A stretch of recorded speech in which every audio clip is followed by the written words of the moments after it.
I started the day with the thing that woke me up first thing in the morning, my phone. And so I sat there in bed watching various cooking videos on Instagram and bouncing around between a bunch of different applications. But then it was time to get out of bed and cook breakfast. And so the thing that I focused then on, in addition to the omelet in the pan, was the iPad that was right next to the oven. And then it was time to do some work. And so I went to a different screen, which was attached to another screen itself. All the while, this little devil on my wrist was tapping and beeping and blooping and distracting me as I was trying to get important stuff done. But there was one particular offender out of all of these different devices that I wasted more time on than anything else.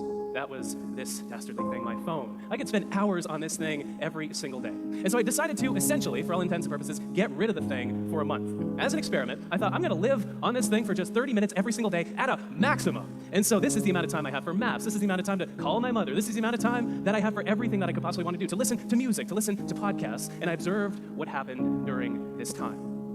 It took about a week to adjust downward into a new, lower level of stimulation. But once I did, I noticed that three curious things began to happen. First, my attention span grew. It was like I could focus on things, not effortlessly, but with much more ease than I could before this experiment started.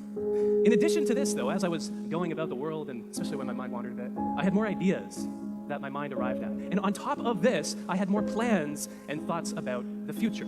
Getting rid of one simple device led to these three effects. Why?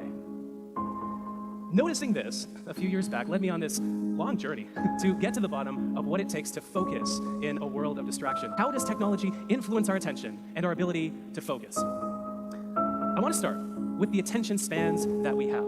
This is how we pay attention to the world around us and how much control we have over our focus. The research around this particular area is fascinating. It turns out that when we two work in front of a computer, especially when our phone is nearby, we focus on one thing for just 40 seconds before we switch to doing something else. And when we have things like Slack open as we're doing some work, this lowers to 35 seconds. But the reason that this is the case is not what we might think after looking at the research. We think the problem is that our brains are distracted. But after looking at the research, this is what I've come to know as a symptom for the deeper problem, which runs much more deeply. It's the root cause of this distraction. It's not that we're distracted, it's that our brains are overstimulated. It's that we crave distraction in the first place. Our brains love these tiny little nuggets of information and social media and email and these things that we do over the course of the day. There's even a mechanism in our mind called the Novelty Bias, by which our mind rewards us with a hit of dopamine, one of those wonderful pleasure chemicals, the same one that we get when we eat and order a whole medium pizza from Domino's, the same one that we get when we make love. We get that same stimulation when we check Facebook. We get this dopamine coursing through our mind, and so we not only crave distraction, but our mind rewards us for seeking out and finding distraction in the first place.